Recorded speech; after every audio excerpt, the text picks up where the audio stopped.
विज्ञान भैरव तंत्र खंड रहस्य की पुस्तक। एक नई टिप्पणी। 1 अक्टूबर 10/9 है 2 से दोपहर 1:03 1:09 तक दी गई वार्ता 25 लिस्टें OSOSP कॉन पर इस तरह ध्यान दें जैसे कि आप समथिंग स्टॉप करने के लिए महत्वपूर्ण है।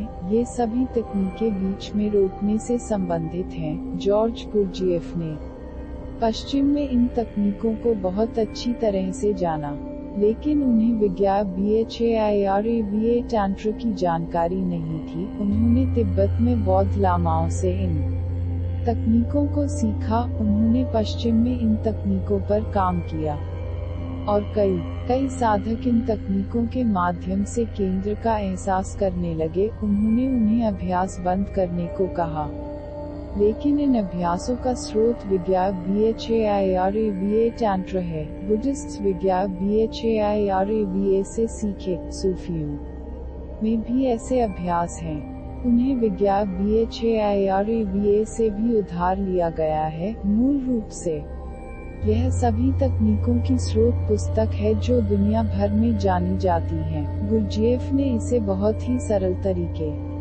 से इस्तेमाल किया। उदाहरण के लिए, वह अपने छात्रों को नृत्य करने के लिए कहेगा। एक समूह नाच रहा होगा, एक समूह कहेगा 20 लोग नाच रहे होंगे और अचानक वह कहता रुक जाओ, और जिस क्षण गुरजिएफ रुकने को कहेगा, उन्हें बिल्कुल रुक जाना होगा। जहाँ कहीं भी विराम होता, वे तब और वहीं रुक जाते। कोई बदलाव नहीं किया जा सका, कोई समायोजन नहीं किया जा सका। यदि आपका एक पैर पृथ्वी के ऊपर था और आप सिर्फ एक पैर पर खड़े थे, तो आपको उस तरह से बने रहना होगा। यदि आप गिर गए तो यह दूसरी बात थी, लेकिन आप गिरावट के साथ सहयोग करने के लिए नहीं थे।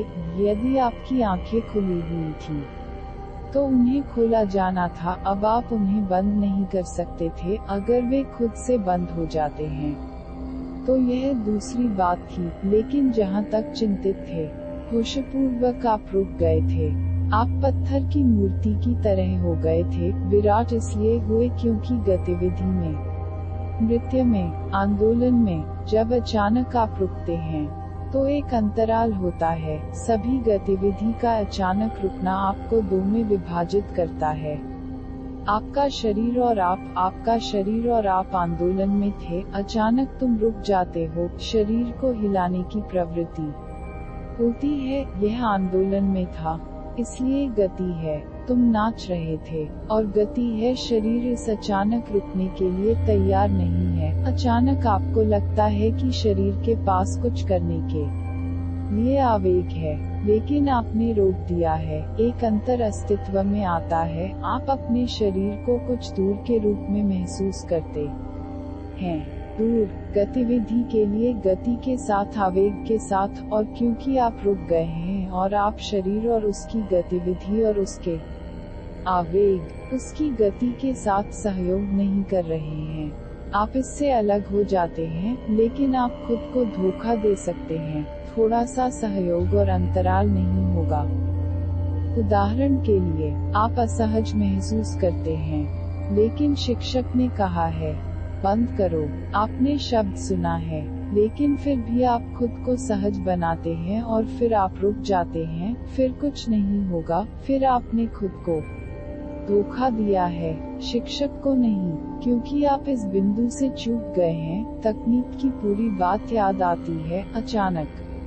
जब आप शब्द बंद करो सुनते हैं, तुरंत आपको रुकना होगा। कुछ भी नहीं करना चाहिए। मुद्रा में असुविधा होने पर आपको डर था कि आप नीचे गिर सकते हैं, आप एक हड्डी तोड़ सकते हैं, लेकिन जो भी होता है, अब वह आपकी चिंता नहीं है। अगर आपको कोई चिंता है तो आप खुद को धोखा देंगे। यह अचानक मृत हो जाना एक अंतर पैदा करता है। रोक शरीर पर है और डार्क केंद्र है। परिधि और केंद्र अलग हैं। उस अचानक रोक में आप पहली बार खुद को महसूस कर सकते हैं।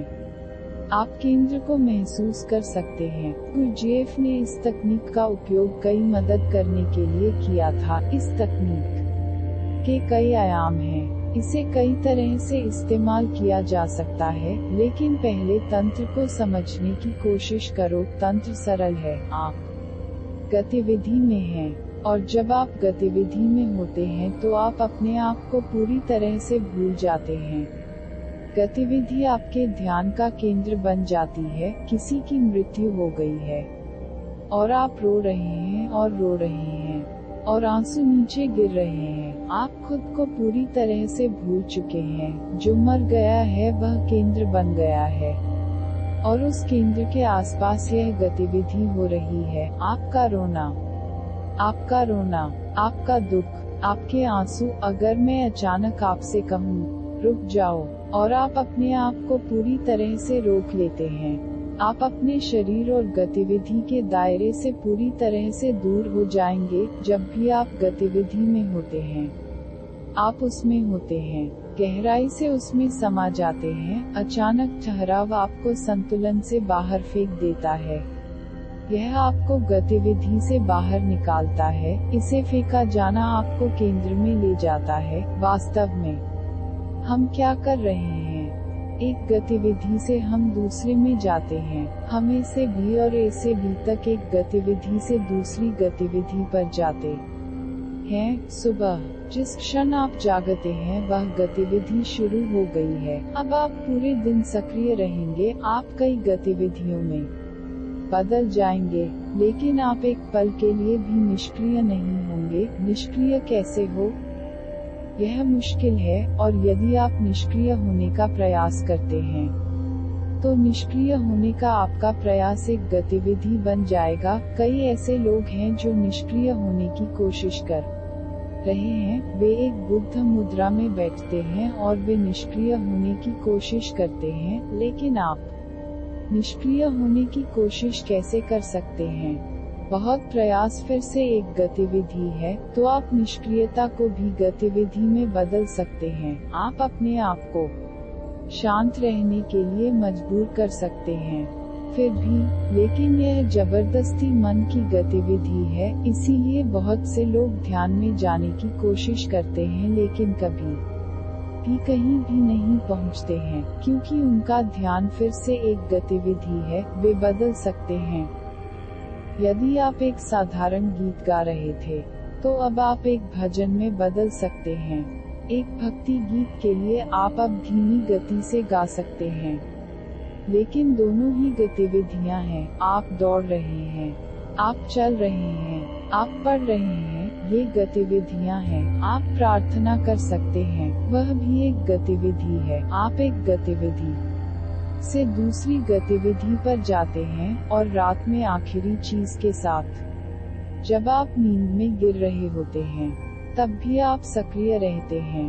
गतिविधि बंद नहीं हुई है, इसीलिए सपने होते हैं, क्योंकि गतिविधि चलती है। आप सो गए हैं, लेकिन गतिविधि जारी है। अवचेतन में आप अभी भी सक्रिय हैं। चीजों को करना, चीजों को रखना, चीजों को खोना, पढ़ना, सपने देखने का मतलब है कि आप परिश्रम के कारण सो गए हैं, लेकिन गतिविधि अभी भी लगातार जारी है। कभी कभी कुछ क्षणों के लिए, और ये आधुनिक आदमी के लिए अधिक से अधिक दुर्लभ हो गए हैं, केवल कुछ क्षणों के लिए सपने देखना बंद हो जाता है और आप बिल्कुल सो रहे हैं, लेकिन तब वह निष्क्रियता अचेतन है। तुम होश में नहीं हो, तुम जल्दी सो रहे हो। गतिविधि बंद हो गई है, अब कोई परिधि नहीं है।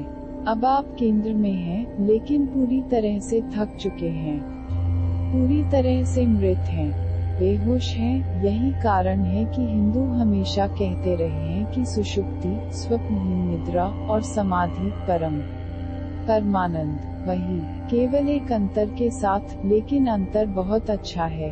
अंतर जागरूकता का है। सुषुप्ति में, स्वप्नहीन नींद में, आप अपने होने के केंद्र में हैं, लेकिन अनजान हैं। समाधि में, परमात्मा में, ध्यान की परम अवस्था में, आप भी केंद्र में होते हैं, लेकिन जागरूक होते हैं। वह अंतर है, लेकिन यह एक बड़ा अंतर है, क्योंकि अगर आप अनजान हैं, तो भले ही आप केंद्र में हों, यह व्यर्थ है। यह आपको तरोताजा कर देता है, यह आपको फिर से जीवंत बनाता है।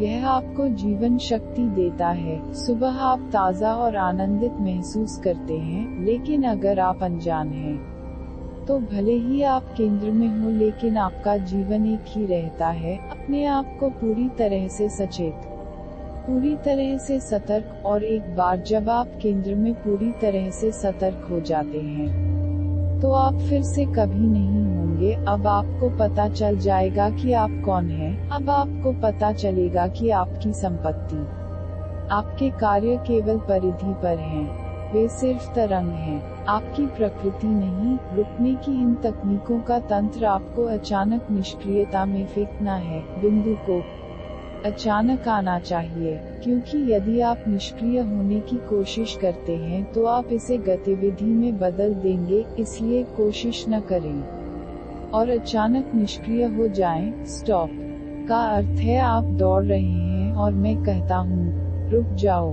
कोशिश मत करो, बस रुक जाओ। यदि आप कोशिश करते हैं तो आप इस बिंदु को याद करेंगे। उदाहरण के लिए, आप यहाँ बैठे हैं, अगर मैं कहता हूँ रुक जाओ, तो तुरंत रुक जाओ तब और वहाँ एक भी पल याद नहीं है। यदि आप कोशिश करते हैं और समायोजित करते हैं और आप बस जाते हैं और फिर कहते हैं, ठीक है, अब मैं रुकूंगा, आप बिंदु से चूक गए हैं। सडनली आधार है, इसलिए रोकने के लिए कोई प्रयास न करें, बस रुकें। आप इसे कहीं भी आजमा सकते हैं। आप अपना स्नान कर रहे हैं, अचानक अपने आप को बंद करो और रुक जाओ। यहाँ तक अगर यह केवल एक पल के लिए है, तो आप अपने भीतर घटित एक अलग घटना को महसूस करेंगे। आपको केंद्र में फेंक दिया जाता है और अचानक सब कुछ बंद हो जाता है। न केवल शरीर, जब शरीर बिल्कुल रुक जाता है, तो आपका मन भी रुक जाता है। जब आप कहते हैं, बंद करो, फिर सांस न लें, सब कुछ रुक जाने दो, न कोई सांस, न कोई शरीर की हरकत। एक पल के लिए इस पड़ाव में रहें और आप महसूस करेंगे कि आप अचानक रॉकेट की गति से केंद्र की ओर बढ़ गए हैं। और एक झलक भी चमत्कारी, क्रांतिकारी है। यह आपको बदलता है और आपके द्वारा केंद्र की अधिक स्पष्ट झलक हो सकती है। इसीलिए निष्क्रियता का अभ्यास नहीं करना है। जब आप अनजान हो तो इसका उपयोग अचानक करें। यदि कोई मास्टर मददगार हो सकता है, यह एक समूह विधि है।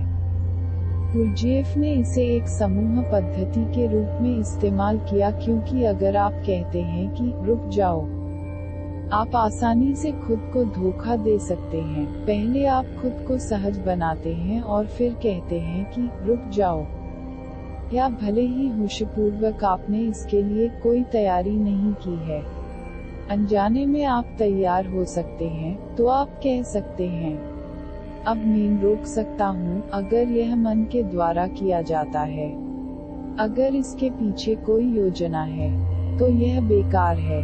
तब तकनीक से कोई मदद नहीं मिलेगी। तो एक समूह में यह अच्छा है। एक मास्टर आपके साथ काम कर रहा है और वह कहता है, रुक जाओ। वह ऐसे क्षणों को खोजेगा जब आप बहुत असुविधाजनक मुद्रा में होंगे। और फिर एक फ्लैश होता है, अचानक बिजली। सक्रियता का अभ्यास किया जा सकता है, निष्क्रियता का अभ्यास नहीं किया जा सकता है। और यदि आप इसका अभ्यास करते हैं, तो यह सिर्फ एक और गतिविधि बन जाती है। आप अचानक ही निष्क्रिय हो सकते हैं। कभी कभी ऐसा होता है कि आप एक कार चला रहे हैं और अचानक आपको लगता है कि एक दुर्घटना होने वाली है, कि एक और कार आपके करीब पहुंच गई है और कुछ ही समय में दुर्घटना हो जाएगी। अचानक तुम्हारा मन रुक जाता है, श्वास रुक जाती है, सब कुछ रुक जाता है। इसलिए कई बार ऐसी दुर्घटनाओं में एक को केंद्र में फेंक दिया जाता है, लेकिन आप एक दुर्घटना में भी इस बिंदु को याद कर सकते हैं। मैं एक कार में था और एक दुर्घटना थी, और सबसे सुंदर दुर्घटनाओं में से एक संभव था। 3 व्यक्ति मेरे साथ थे, लेकिन वे पूरी तरह से चूक गए। यह उनके जीवन में एक क्रांति हो सकती थी, लेकिन वे चूक गए। कार एक पुल से एक नदी के तल में, एक सूखी नदी के बिस्तर में जा गिरी। कार पूरी तरह से पलट गई और मेरे साथ के 3 व्यक्ति रोने लगे। वे रोने लगे। एक महिला वहाँ थी और वह रो रही थी। वह मेरे पास ही थी और वह रो रही थी।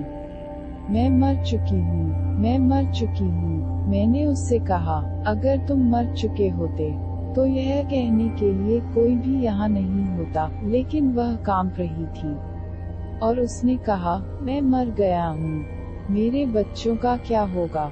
हम उसे कार से बाहर ले जाने के बाद भी कांप रहे थे और एक ही बात कह रहे थे, मेरे बच्चों का क्या होगा, मैं मर चुका हूँ। उसे शांत होने में कम से कम आधे घंटे का समय लगा। उसे बात याद आ गई, यह इतनी खूबसूरत बात थी।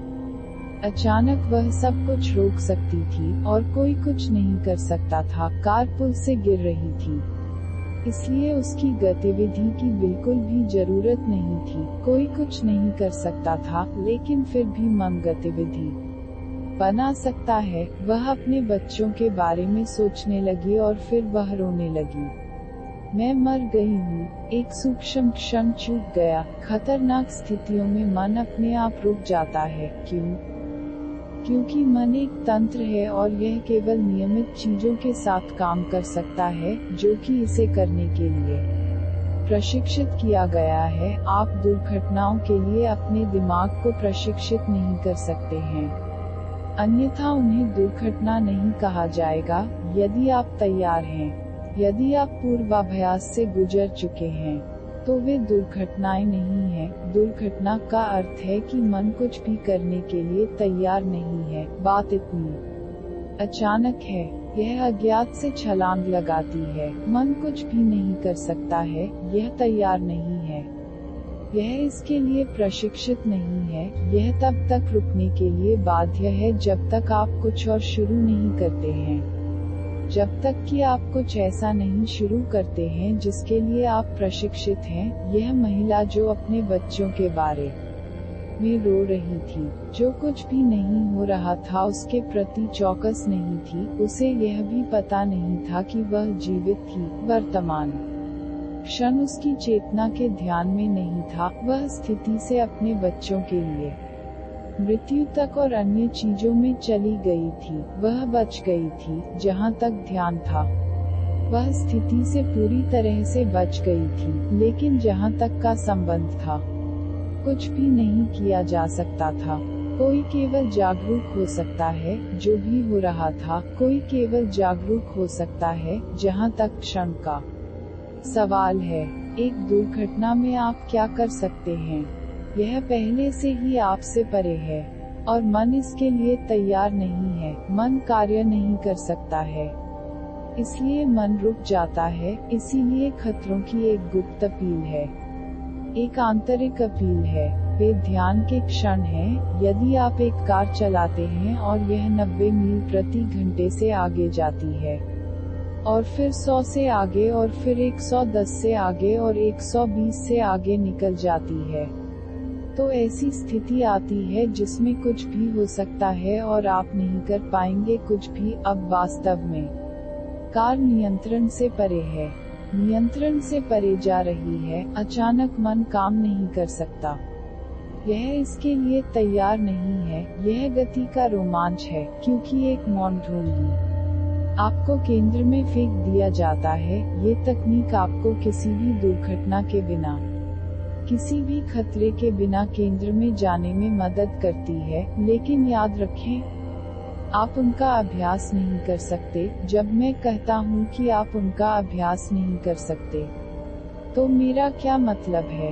एक तरह से आप उनका अभ्यास कर सकते हैं। अचानक आप रोक सकते हैं, लेकिन रोक अचानक होना चाहिए। आपको इसके लिए तैयार नहीं होना चाहिए। आपको इसके बारे में नहीं सोचना चाहिए और इसे योजनाबद्ध करना चाहिए और कहना चाहिए कि 12 बजे मैं रुकूंगा। अनजान होने पर आपको होने दे, किसी भी ज्ञान के बिना अज्ञात में ले जाएं। यह एक तकनीक है। जैसा कि आप कुछ करना चाहते हैं, वैसे ही रोकें। यह एक आयाम है। उदाहरण के लिए, आपके पास छींकने के लिए आवेग है। आप महसूस कर रहे हैं कि आवेग आ रहा है। आप छींक को महसूस कर रहे हैं। अब एक क्षण आता है जब आप कुछ नहीं कर सकते हैं। यह होगा, लेकिन भावना की शुरुआत में, जब आप अपने पास आने वाले छींक की अनुभूति महसूस करते हैं, तो जिस पल आप जागरूक हो जाते हैं, रुक जाते हैं, तुम क्या कर सकते हो? क्या आप छींक को रोक सकते हैं? यदि आप छींक को रोकने की कोशिश करते हैं, तो छींक जल्दी आएगी, क्योंकि रुकने से आपका मन इसके बारे में अधिक जागरूक होगा और आप संवेदना को और अधिक महसूस करेंगे। आप अधिक संवेदनशील हो जाएंगे। आपका कुल ध्यान वहां होगा, और यह ध्यान छींक को जल्दी से बाहर आने में मदद करेगा। यह असहनीय हो जाएगा। आप सीधे छींक को रोक नहीं सकते हैं, लेकिन आप खुद को रोक सकते हैं। आप क्या कर सकते हैं? तुम्हें अनुभूति होती है कि छींक आ रही है। रुक जाओ। छींक को रोकने की कोशिश न करें। बस आप खुद ही रुक जाएं, कुछ मत करो, पूरी तरह से बिना सोचे समझे।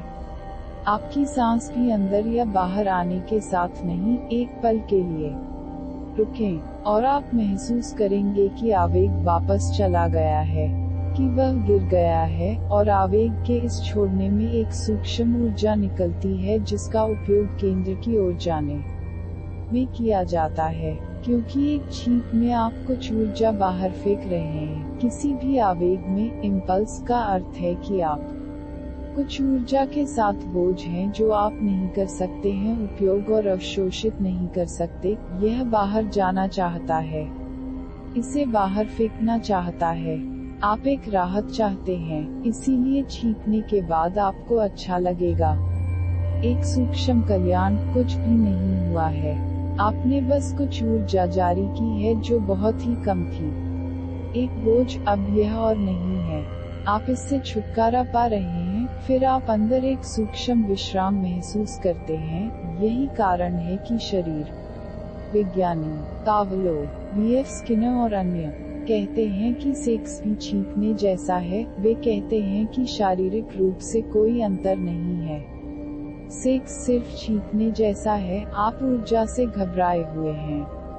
आप इसे बाहर फेंकना चाहते हैं। एक बार जब यह बाहर फेंक दिया जाता है तो आपका तंत्र शिथिल हो जाता है। तब आपको अच्छा लगता है। यह अच्छा एहसास सिर्फ एक रिलीज है फिजियोलॉजिस्ट के अनुसार, और जहां तक जाती है वे सही हैं। जब भी आपके पास कुछ आवेग होता है, तो बस आपके पास कुछ करने के लिए महत्वपूर्ण है। बंद करो।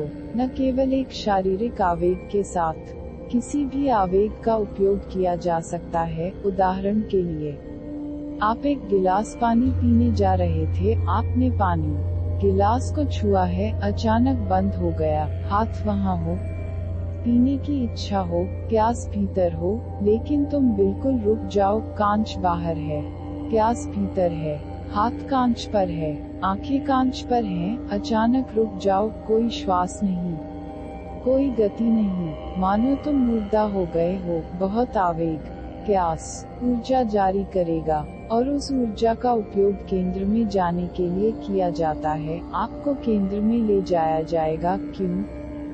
क्योंकि कोई भी आवेग बाहर की ओर एक हलचल है। याद रखें, आवेग का अर्थ है ऊर्जा बाहर की ओर बढ़ना। एक और बात को याद रखें, ऊर्जा हमेशा गति में होती है, या तो बाहर जा रही है या अंदर आ रही है। ऊर्जा कभी स्थिर नहीं हो सकती है। ये कानून है। यदि आप कानूनों को समझते हैं, तो तकनीक का तंत्र आसान होगा। ऊर्जा हमेशा आंदोलन में है, या तो वह बाहर जा रहा है या अंदर जा रहा है। ऊर्जा कभी स्थिर नहीं हो सकती। यदि यह स्थिर है तो यह ऊर्जा नहीं है, और ऐसा कुछ भी नहीं है जो ऊर्जा नहीं है। इसलिए सब कुछ कहीं न कहीं घूम रहा है। जब एक आवेग, कोई आवेग आपके पास आता है, तो इसका मतलब है कि ऊर्जा बाहर निकल रही है। यही कारण है कि आपका हाथ ग्लास पर जाता है। आप बाहर चले गए हैं। एक इच्छा कुछ करने की आई है। सभी गतिविधियां उस ओर गतिमान होती हैं। जो उससे रहित होती है, जो भीतर होती है, भीतर से आंदोलनों के बिना। जब आप अचानक रुक जाते हैं तो ऊर्जा आप में स्थिर नहीं हो सकती है, आप स्थिर हो गए हैं। लेकिन ऊर्जा आप में स्थिर नहीं हो सकती है, और जिस तंत्र के माध्यम से वह बाहर जा रहा है वह मृत नहीं है, वह बंद हो गया है। तो ऊर्जा क्या कर सकती है? ऊर्जा आवक को छोड़कर कुछ भी नहीं कर सकती है। ऊर्जा स्थिर नहीं हो सकती, यह बाहर जा रहा था, आप बंद हो गए हैं, तंत्र बंद हो गया है। लेकिन जो तंत्र इसे केंद्र की ओर ले जा सकता है वह है, यह ऊर्जा भीतर की ओर बढ़ेगी। आप अपनी ऊर्जा को परिवर्तित कर रहे हैं और बिना जाने समझे उसके आयाम को हर पल बदल रहे हैं। आप क्रोधित हैं और आप किसी को हराने या किसी चीज को नष्ट करने या कुछ हिंसक करने के लिए महसूस करते हैं। यह प्रयास करें, किसी को ले लो, अपने दोस्त, अपनी पत्नी, अपने बच्चे, किसी को भी, और गले लगाने, चुंबन या उसके गले लगाओ। तुम क्रोधित थे, तुम कुछ नष्ट करने जा रहे थे, आप कुछ हिंसक काम करना चाहते थे, तुम्हारा मन विनाशकारी था, ऊर्जा हिंसा की ओर बढ़ रही थी। किसी से तुरंत प्यार करें। शुरुआत में आपको लग सकता है कि यह अभिनय की तरह है, आप आश्चर्य करेंगे, मैं कैसे प्यार कर सकता हूँ, इस क्षण में मैं कैसे प्यार कर सकता हूँ, मैं नाराज हूँ। आप तंत्र को नहीं जानते हैं, इस क्षण में तुम गहराई से प्रेम कर सकते हो क्योंकि ऊर्जा जगी है, पैदा हुई है। यह एक ऐसे बिंदु पर आ गया है जहाँ यह व्यक्त किया जाना चाहता है, और ऊर्जा को आंदोलन की आवश्यकता है। यदि आप किसी से प्यार करना शुरू करते हैं तो वही ऊर्जा प्यार में बदल जाएगी और आप ऊर्जा की एक ऐसी भीड़ महसूस करेंगे जो शायद आपने कभी महसूस नहीं की होगी। ऐसे व्यक्ति हैं जो प्यार में नहीं जा सकते हैं जब तक कि वे गुस्से में नहीं हैं, जब तक कि वे हिंसक न हों। ऐसे लोग हैं जो केवल गहरे प्रेम में जा सकते हैं जब उनकी ऊर्जा हिंसक रूप से आगे बढ़ रही हो। आपने नहीं देखा होगा, लेकिन यह दैनिक होता है। प्यार करने से पहले जोड़े लड़ेंगे, पत्नियां और पति लड़ते हैं, क्रोधित होते हैं, हिंसक हो जाते हैं, और फिर वे प्यार करते हैं और वे समझ नहीं पाते हैं कि क्या हो रहा था। तब यह एक यांत्रिक आदत बन जाती है। जब भी वे लड़ते हैं तो वे प्यार करेंगे, और जिस दिन वे नहीं लड़ते हैं वे प्यार नहीं कर पाएंगे। विशेष रूप से भारतीय गांवों में, जहां पत्नियों को अभी भी पीटा जाता है। अगर एक निश्चित पति अपनी पत्नी की पिटाई करना बंद कर देता है तो पता चलता है कि अब उसने उसे प्यार करना बंद कर दिया है। और यहाँ तक पत्नियां भी समझती हैं कि अगर पति उनके प्रति पूरी तरह अहिंसक हो गया है तो इसका मतलब है कि प्यार रुक गया है, वह लड़ नहीं रहा है, तो इसका मतलब है कि वह प्यार नहीं कर रहा है। क्यों? लड़ाई प्यार से क्यों जुड़ी हुई है? यह जुड़ा हुआ है क्योंकि एक ही ऊर्जा विभिन्न आयामों में स्थानांतरित हो सकती है। आप इसे प्रेम या घृणा कह सकते हैं। वे विपरीत दिखते हैं, लेकिन वे इतने विपरीत नहीं हैं, क्योंकि वही ऊर्जा गतिमान है। तो जो व्यक्ति घृणा के लिए असमर्थ हो जाता है वह आपकी प्रेम की परिभाषाओं के अनुसार प्रेम में असमर्थ हो जाता है। एक व्यक्ति जो हिंसक रूप से क्रोधित नहीं हो सकता है वह उस प्रेम के लिए अक्षम हो जाता है जिसे आप जानते हैं। वह प्यार के एक अलग गुण के लिए सक्षम हो सकता है, लेकिन वह आपका प्यार नहीं है। एक बुद्ध प्रेम करता है, लेकिन वह प्रेम बिल्कुल अलग है, इसलिए बुद्ध इसे करुणा कहते हैं।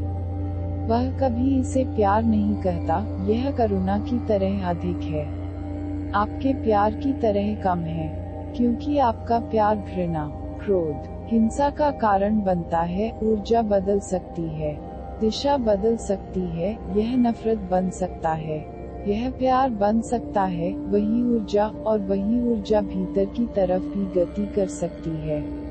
इसलिए जब भी तुम्हें कुछ करने का आवेग हो, रुक जाओ, यह दमन नहीं है, आप कुछ भी नहीं दबा रहे हैं। आप सिर्फ ऊर्जा के साथ खेल रहे हैं, सिर्फ ऊर्जा के साथ खेल रहे हैं और इसके कामकाज को जानकर यह कैसे अंदर की ओर काम करता है। लेकिन याद रखें, आवेग वास्तविक और प्रामाणिक होना चाहिए, अन्यथा कुछ नहीं होगा। उदाहरण के लिए, जब कोई प्यास नहीं होती है तो आप एक गिलास पानी में चले जाते हैं और फिर अचानक आप रुक जाते हैं। कुछ नहीं होगा क्योंकि ऐसा कुछ भी नहीं है, ऊर्जा गतिमान नहीं थी। आप अपनी पत्नी, अपने पति, अपने दोस्त के प्रति प्यार महसूस कर रहे थे, तुम्हें पता है, गले चाहता था चुंबन करने के लिए, रोक।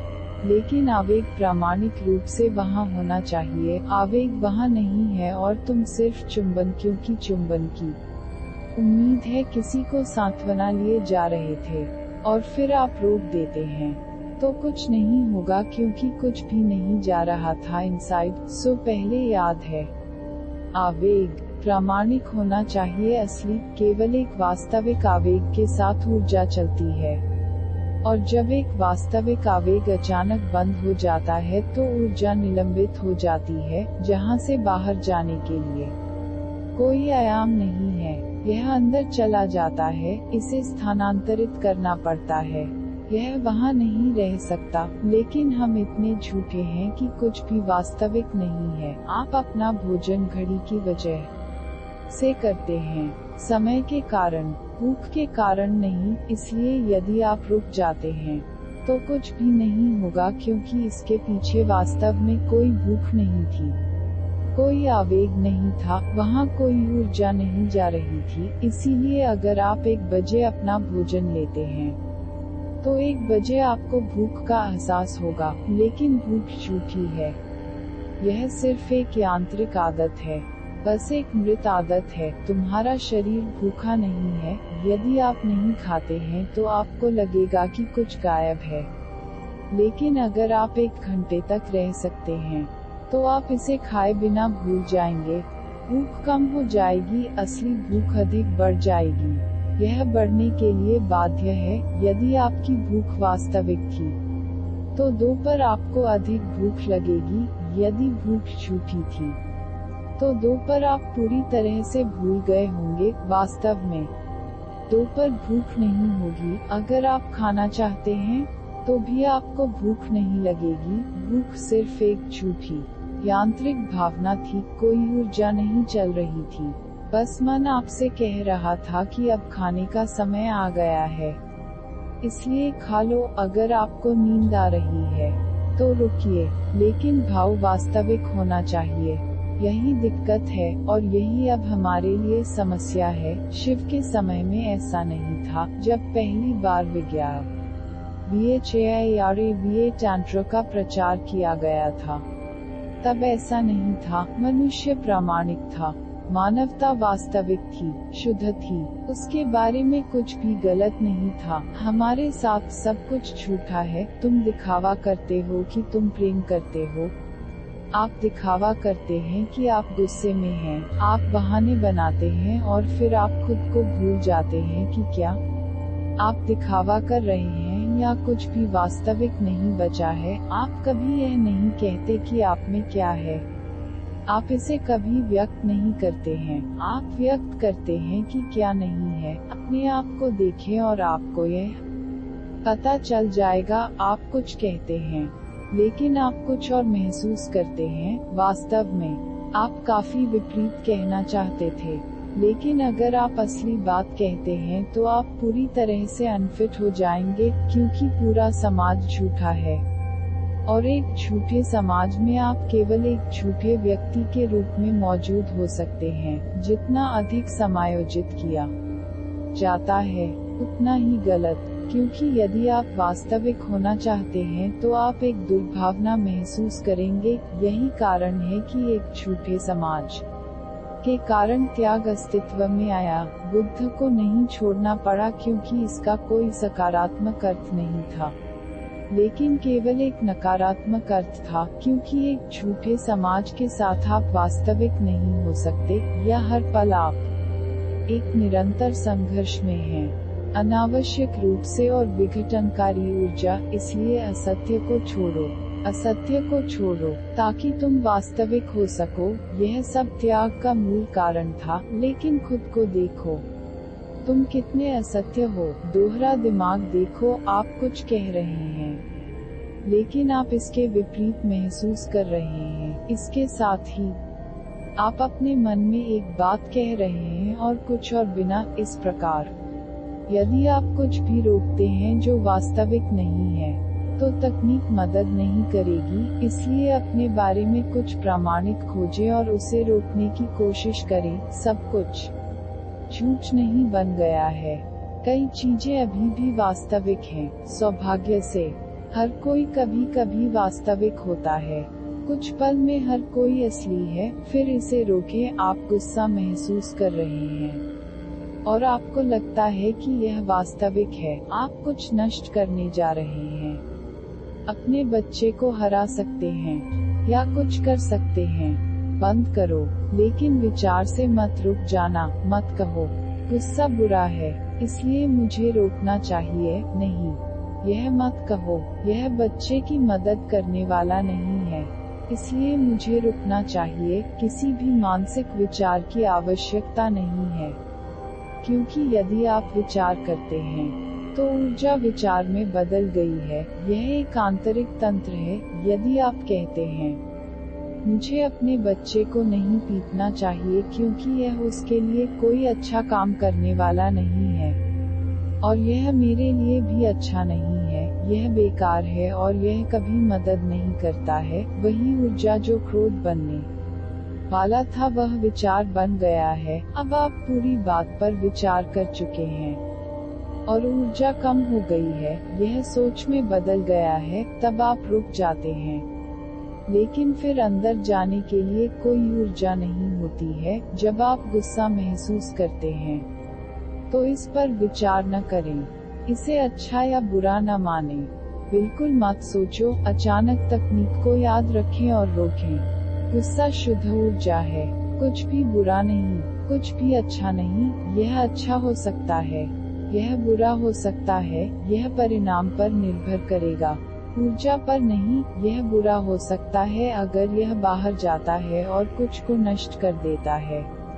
अगर यह विनाशकारी हो जाता है, यह एक सुंदर परमानंद बन सकता है अगर यह भीतर चला जाए और आपको केंद्र में ले जाए।